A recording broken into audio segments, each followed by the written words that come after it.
যারা রমজানে শেষ দশকে মক্কা শরীফে থেকেছেন তারা শেখ আব্দুর রহমান সুদাইসের কুনুত পেয়েছেন। যারা পেয়েছেন অথবা কেউ টিভিতে ভিডিওতে দেখেছেন, শেখ আব্দুর রহমান সুদাইস 27-এর আলোচনায় 45 মিনিট থেকে 1 ঘন্টা দোয়ায় কুনুত পড়ে। কতক্ষণ? আল্লাহুম্মা হাদিনা ফিমান হাদাইত ওয়া আফিনা ফিমান আফাইত ওয়া তাওয়াল্লানা ফিমান তাওয়াল্লাইত ওয়া বারিক লানা ফিমা আ'তাইত ওয়া কিনা ওয়াসরিফ আন্না বিরহমাতিকা শাররা মা কাদাইত ফা ইন্নাকা তাকদি বিল হাক্কি ওয়া লা ইয়াকদা আলাইক। এমন ভাবে হেরেম শরীফে মক্কায় শেখ আব্দুর রহমান সুদাইস দাঁড়িয়ে হাত তুলে লক্ষ লক্ষ উমরা পালনকারীদেরকে নিয়ে এক মুনাজাত ধরে কাঁদতে কাঁদতে মানুষ বেহুশ হয়ে যায়। দোয়ার কথা শুনে গায়ের লোম খাড়া হয়ে যায়, হৃদয় বিগলিত হয়ে যায়, চোখ দিয়ে দাঁড় দাঁড় করে পানি নামতে থাকে। 27-এর রাতে মক্কায় শেখ আব্দুর রহমান সুদাইসের দোয়ায় কুনুত যদি শোনেন, অনুগত হয়ে আল্লাহর কাছে চাওয়াকে বলে কুনুত। আল্লাহ বলেন আল কানিতিনা ওয়াল কানিতাতি, অনুগত বান্দাদেরকে আমি পছন্দ করি। আমার 3 নাম্বার পছন্দনীয় বান্দা হলো অনুগত নারী ও পুরুষ। সুবহানাল্লাহ পড়েন। আম্মা জানা আয়েশা রাদিয়াল্লাহু তাআলা আনহা বলেন, কানা ইয়াকুমু মিনাল লাইলি হাত্তা তাতাফাত্তারা কদামা, আমার নবী তাহাজ্জুদের জায়নামাজে যখন দাঁড়াতেন এত লম্বা সময় দাঁড়িয়ে দাঁড়িয়ে তিনি কিয়াম করতেন, কেরাত পড়তেন। দাঁড়িয়ে থাকতে থাকতে থাকতে থাকতে আমার নবীর বরকতপূর্ণ, আমার নবীর মোবারক পা দুটো এইরকম ফুলে যেত। আমার নবীর পা গুলো ফুলে যেত দাঁড়িয়ে থাকতে থাকতে। বিষ্ণু ইসলামের পা ফুলে যেত। আম্মা জান আয়েশা এটা খেয়াল করতেন। খেয়াল করে বলতেন, ইয়া রাসূলুল্লাহ কদ গফারাল্লাহু লাকা মা তাকদ্দামা মিন যামবিকা ওয়া মা তাআখার। ও নবী, নিজের দেহের উপর কেন এত কষ্ট দেন? কেন রাত জেগে এরকম তাহাজ্জুদের জায়নামাজে দাঁড়িয়ে থাকতে থাকতে পা দুটো আপনার ফুলে যায়? কেন কষ্ট করেন? আল্লাহ কি বলে নাই, ও নবী আপনার আগের গুনাহ মাফ, পরের গুনাহ মাফ? আসলে বিশ্বনবীর কোনো গুনাহই নাই। নবীরা মাসুম হয়, নিষ্পাপ হয়।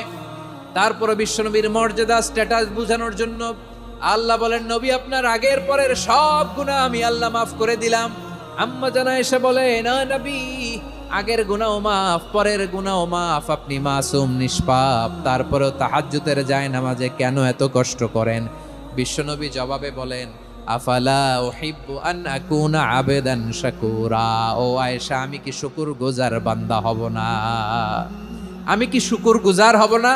আল্লাহ আমার সব মাফ করে দিয়েছে, ঠিক আছে, আমার গুনাহ নাই, ঠিক আছে, কিন্তু আল্লাহর নাজ নেয়ামত ছাড়া তো এক মুহূর্ত আমার পক্ষে বেঁচে থাকা সম্ভব না। সে আল্লাহর নেয়ামতের শুকরিয়া হিসাবে আমার কি শুকরগুজার হওয়া উচিত না?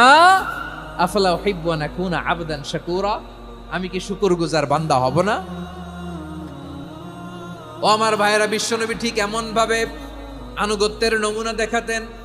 এখানেই শেষ নয়। আম্মা জানা এসে বলেন, তাহাজ্জুদের জায়নামাজে দাঁড়িয়ে থাকতে থাকতে ফালাম ইয়াজাল ইয়াবকি হাত্তা বাল্লা লিহিয়াতাহু, আমার নবী কেরাত পড়তে পড়তে কাঁদতে কাঁদতে দাড়ি বেয়ে বেয়ে ওনার পানি ঝরতো। আর এক জায়গায় এসেছে হাত্তা বাল্লা হাজারাহু, নবীর জামা ভিজে যেত চোখের পানিতে। অন্য বর্ণনায় এসেছে হাত্তা বাল্লাল আরদা, সিজদায় লুটিয়ে পড়ে যখন বিশ্বনবী কান্না করতেন, বিশ্বনবীর চোখের পানি দিয়ে জমিন ভিজিয়ে যেত, জমিন ভিজিয়ে দিতেন। কি আনুগত্য, কি আনুগত্য! এরপরে নামাজ শেষে দোয়ার মধ্যে বিশ্বনবী বলতেন, আল্লাহুম্মা ইন্নী আবদুক, ও আমার আল্লাহ, আমি আপনার দাস। ওয়াবনু আবদিক, দাসের ঘরের দাস। ওয়াবনু আমাতিক, দাসীর ঘরের দাস। সুবহানাল্লাহ, কি বিনয়! দোয়াতে বলতেন, আল্লাহ আমি আপনার দাস। দাসের ঘরের দাস মানে আমার বাবা আব্দুল্লাহ আপনার দাস। দাসীর ঘরের দাস মানে আমার মা আমিনা আপনার দাস। সুবহানাল্লাহ। নাসিয়াতি বিয়াদিক, আমার মাথার চুলের ঝুঁটি আপনার হাতের মুঠোয়, আপনি যেখানে টানেন ওইখানে আমি যেতে বাধ্য। আপনি আমার চুল ধরে ডানে টান দিলে আমি ডানে যাই, বায়ে টান দিলে আমি বায়ে যাই। আমার কোনো ক্ষমতা নাই, সব ক্ষমতা আপনার। দেখেন, যেই নবীর কোনো গুনাহ নাই উনি দোয়ার সময় বলতেন, আল্লাহ আমি আপনার দাস, দাসের ঘরের দাস, দাসীর ঘরের দাস। আমার মাথার চুলের ঝুঁটি আপনার হাতের কবজার ভিতরে, এদিকে টান দিলে আমি এদিকে যেতে বাধ্য, ওদিকে টান দিলে ওদিকে যেতে বাধ্য। যেই নবীর কোনো গুনাহ নাই নামাজে দাঁড়িয়ে থাকতে থাকতে পা ফুলায় ফেলতেন। যেই নবী নিষ্পাপ, কোনো গুনাহ নাই, কাঁদতে কাঁদতে দাড়ি ভিজায় ফেলতেন, জামা ভিজায় ফেলতেন, সিজদায় পরে জমিন ভিজায় ফেলতেন। পড়েন সুবহানাল্লাহ। তাহলে আমাদেরকে কেমন অনুগত হওয়া উচিত? আমাদের তো গুনাহ নাই নাকি? বিশ্বনবীর যেমনি গুনাহ নাই, আমাদের তো গুনাহ নাই না? গুনাহ টুনা আছে আপনাদের? হ্যাঁ, যে বিশৃঙ্খলা করতেছেন গুনাহ তো নাই আপনাদের? হ্যাঁ, গুনাহ আছে আমাদের?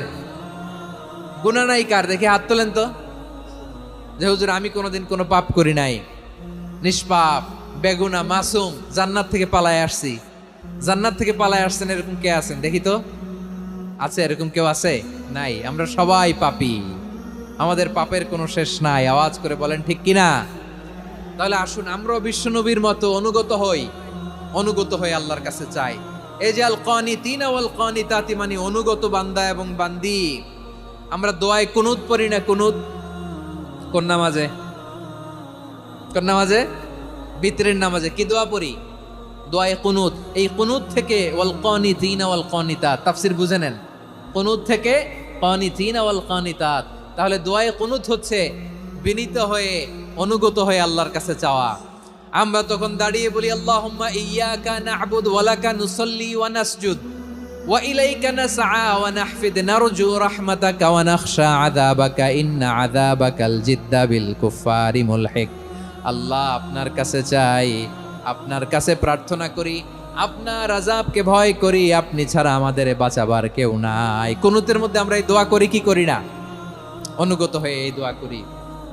যারা রমজানের শেষ দশকে মক্কা শরীফে থেকেছেন, তারা শেখ আব্দুর রহমান সুদাইসের কুনুত পেয়েছেন। যারা পেয়েছেন অথবা কেউ টিভিতে ভিডিওতে দেখেছেন, শেখ আব্দুর রহমান সুদাইস 27-এর আলোচনায় 45 মিনিট থেকে 1 ঘন্টা দোয়ায় কুনুত পড়ে। কতক্ষণ? আল্লাহুম্মা হদিনা ফিমান হাদাইত ওয়া আফিনা ফিমান আফাইত ওয়া তাওয়াল্লানা ফিমান তাওয়াল্লাইত ওয়া বারিক লানা ফিমা আ'তাইত ওয়া কিনা ওয়াসরিফ আন্না বিরহমাতিকা শাররা মা কাদাইত ফাইন্নাকা তাকদি বিল হাক্কি ওয়া লা ইয়াকদা আলাইক। এমন ভাবে হেরেম শরীফে মক্কায় শেখ আব্দুর রহমান সুদাইস দাঁড়িয়ে হাত তুলে লক্ষ লক্ষ উমরা পালনকারীদেরকে নিয়ে এক মুনাজাত ধরে কাঁদতে কাঁদতে মানুষ বেহুশ হয়ে যায়। দোয়ার কথা শুনে গায়ের লোম খাড়া হয়ে যায়, হৃদয় বিগলিত হয়ে যায়, চোখ দিয়ে দাঁড় দাঁড় করে পানি নামতে থাকে। 27-এর রাতে মক্কায় শেখ আব্দুর রহমান সুদাইসের দোয়ায় কুনুত যদি শোনেন, অনুগত হয়ে আল্লাহর কাছে চাওয়াকে বলে কুনুত। আল্লাহ বলেন আল কানিতিনা ওয়াল কানিতাতি, অনুগত বান্দাদেরকে আমি পছন্দ করি। আমার 3 নাম্বার পছন্দনীয় বান্দা হলো অনুগত নারী ও পুরুষ। সুবহানাল্লাহ পড়েন। তাহলে 10টার মধ্যে 3টা চলে গেল। কয়টা? তাহলে 1 নম্বরে আমরা আল্লাহর কাছে আত্মসমর্পণ করলাম, মুসলিমিন মুসলিমাত। 2 নম্বরে মুমিনিন মুমিনাত, বিশ্বাসের স্বীকৃতি দিলাম। 3 নম্বরে কানিতিন কানিতাত, আল্লাহর সামনে অনুগত হয়ে দাঁড়ালাম, দোয়া করলাম। 4 নম্বরে সাদিকিন সাদিকাত, সত্যবাদী নারী ও পুরুষ। সত্যবাদী নারী ও পুরুষ। ইসলাম আমাদেরকে সত্যবাদী হতে বলে। কি বলে? সত্যবাদী হতে বলে। মিথ্যা বলতে নিষেধ করে, কারণ মিথ্যা সবচেয়ে বড় পাপ, সব পাপের বাপ। সব পাপের বড় পাপ হচ্ছে মিথ্যা। একটা মিথ্যা বললে ওইটারে ঢাকতে আরো 10টা মিথ্যা বলা লাগে, ওইটারে গোজামিল দিতে আরো 30টা মিথ্যা বলা লাগে। কি লাগে না? আর কোনোদিন মিথ্যা বলবেন? মিথ্যার সাথে আমাদের সম্পর্ক নাই। আওয়াজ করে বলেন, মিথ্যার সাথে আমাদের সম্পর্ক নাই। কিন্তু আমাদের সমাজে মিথ্যা আছে না নাই? হ্যাঁ, ময়মনসিংহবাসী মিথ্যা বলে না, সত্য বলে নাকি? মাশাআল্লাহ মাশাআল্লাহ। এখন মোবাইল ফোনের কারণে মিথ্যা আরো বেড়ে গেছে।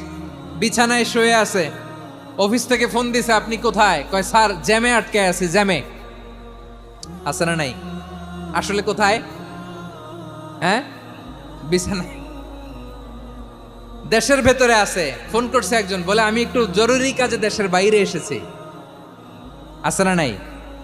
এরকম মিথ্যা কথা, মিথ্যা আশ্বাস। আমাদের নেতারা জনগণকে মিথ্যা আশ্বাস দেয় কি দেয় না? সব নেতারা দেয় তা বলি না, কিন্তু অনেকেই দেয়। এই মিথ্যা আশ্বাস যেন আমরা না দেই। সমাজে মিথ্যা বয়ান আছে না নাই?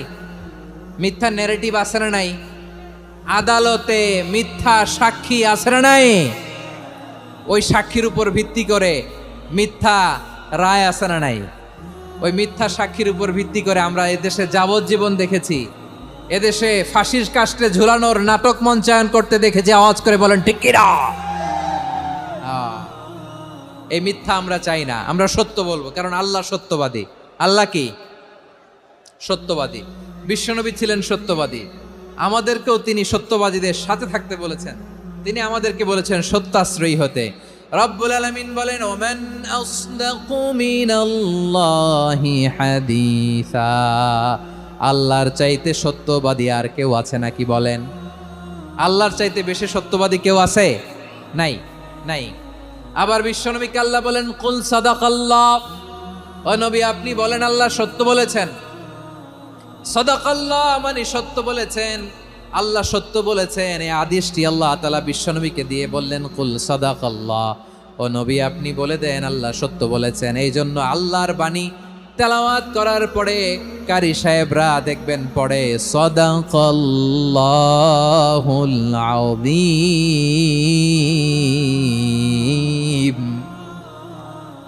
কোরআন তেলাওয়াতের পরে কারি সাহেবরা বলে না সাদাকাল্লাহুল আযীম, এর কারণ আল্লাহ তাআলা কোরআনেই বলেছেন কুল সাদাকাল্লাহ, হে নবী আপনি বলুন আল্লাহ সত্য বলেছেন। এজন্য আল্লাহর বাণী তেলাওয়াতের পরে কারীরা বলে সাদাকাল্লাহুল আযীম, মহান আল্লাহ তাআলা তিনি সত্য বলেছেন। এটা বলা আবশ্যক না, সুন্নাতও না, এটা জায়েজ, চাইলে বলা যায়।